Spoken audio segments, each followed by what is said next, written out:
Bila sebut Building Information Modeling, orang akan nampak Autodesk Revit. Kalau dia advance sikit, dia akan nampak Autodesk Navisworks untuk BIM coordination. Tapi tahukah anda, Building Information Modeling lebih daripada itu. BIM ni dia adalah pembangunan data binaan merangkumi sepanjang kitar hayat bangunan tu, daripada fasa reka bentuk, pembinaan sampailah facility management, renovation. Semua tu terlibatnya data BIM. Siapa yang perlu terlibat dengan data BIM? Semua yang terlibat dengan binaan. Tak kisahlah you design engineer, you site engineer, you project engineer, you project planner ke, you QS ke, you manager ke, semua terlibat dengan pembangunan data BIM tu. Apa fungsi data BIM? Untuk kita refer dekat data tu. Contohlah, bangunan tu dah siap, so data BIM tu menunjukkan maklumat-maklumat binaan yang dah siap tu. Boleh faham? Contohlah, kita ada projek upgradation, bangunan tu dah siap, in future ada projek menaik taraf binaan tu. So bila nak menaik taraf binaan tu, kita boleh refer dekat data BIM tu. Dekat mana yang perlu dinaik taraf, dekat mana yang perlu dikekalkan.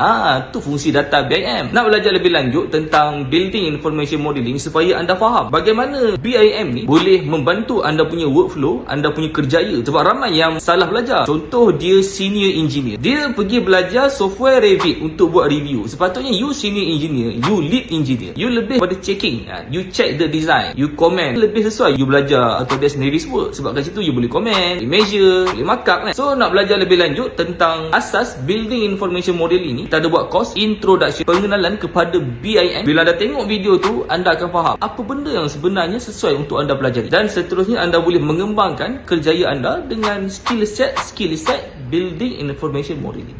Alright.